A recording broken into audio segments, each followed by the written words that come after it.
Welcome to Riyas easy and tasty. இன்னைக்கு நம்ம வீடியோவில் ஒரு இம்யூனிட்டி பூஸ்டிங் சூப் அப்படி இல்லாட்டி நம்ம காஃப் அண்ட் கோல்டுக்கு ஏற்ற மாதிரி ஒரு சூப் எப்படி செய்யறதுன்னு பார்க்கலாம் வாங்க. இதுக்கு தேவையான இன்க்ரீடியன்ஸ் என்னென்னா பூண்டு, இஞ்சி, மிளகு, சீரகம், பட்டை, கிராம்பு, மஞ்சள் தூள். பாசிப்பருப்பு நம்ம தேவைன்னா சேர்த்துக்கலாம், உங்களுக்கு வேண்டான்னா நம்ம விட்டுடலாம், அது ஆப்ஷனல் தான். இது மட்டும் இருந்தாலே போதும். இதை தாண்டி தண்ணியும் உப்பும் நம்ம தேவையான அளவு சேர்த்துக்க போகிறோம். அவ்வளோதான் இதுக்கு தேவையான பொருட்கள்.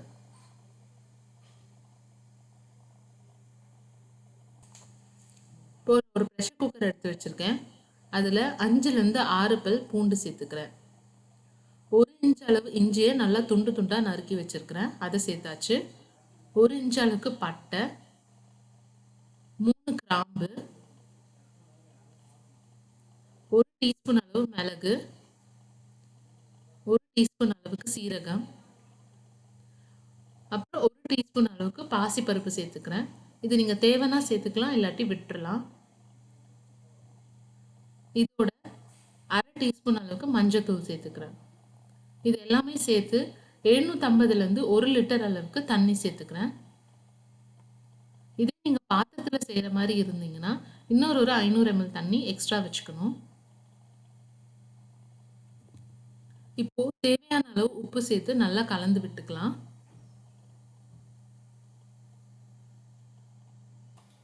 குக்கரை க்ளோஸ் பண்ணி விசில் போட்டுற போகிறேன்.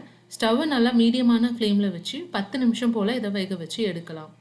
இங்கே விசில் எத்தனைன்றது கணக்கு தேவையில்லை, 10 நிமிஷம் மீடியமான ஃப்ளேமில் வேக வச்சு எடுத்தால் போதும். ப்ரெஷர் நல்லா ரிலீஸ் ஆனதுக்கப்புறம் குக்கரை ஓப்பன் பண்ணுறேன். இப்போ ஒரு கரண்டி வச்சு அந்த பூண்டு, மிளகு இதெல்லாம் நல்லா மசிச்சு விட்டுக்கிறேன். ஸோ அந்த மிளகு, பூண்டோட சாறு எல்லாமே அந்த சூப்பில் இறங்குற வரைக்கும் நல்லா மசிச்சுக்கலாம். இதே சூப்பை நீங்கள் பாத்திரத்தில் செய்கிற மாதிரி இருந்தீங்கன்னா இதே மாதிரி எல்லா இன்க்ரீடியன்ஸோடையும் தண்ணி எக்ஸ்ட்ரா வைக்கணும். ஒரு 300 ml 500 ml வரைக்கும் தண்ணி எக்ஸ்ட்ரா வச்சு 1/2 மணி நேரத்துலேருந்து 3/4 மணி நேரம் வரைக்கும் பாத்திரத்தில் மூடி போட்டு வேக வைக்கணும். இப்போ இந்த சூப்பை நல்லா ஒரு ஸ்ட்ரெயினர் வச்சு நல்லா வடிகட்டி எடுத்துக்கிறேன்.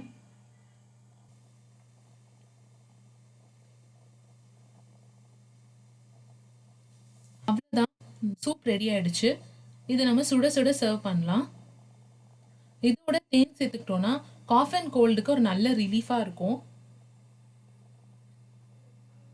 அப்படியே இல்லாட்டியும் நம்ம சாதாரணமாக இந்த சூப் சாப்பிட்டோம்னா நமக்கு நல்ல நோய் எதிர்ப்பு சக்தி அதிகரிக்கும்.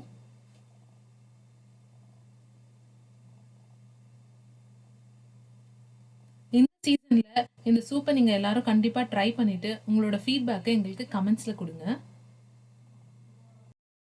ரியாஸ் ஈஸி அண்ட் டேஸ்டி சேனலை லைக் பண்ணுங்கள், ஷேர் பண்ணுங்கள், சப்ஸ்கிரைப் பண்ணுங்கள், மறக்காமல் பெல் ஐக்கனையும் ப்ரெஸ் பண்ணுங்கள். Thank you friends.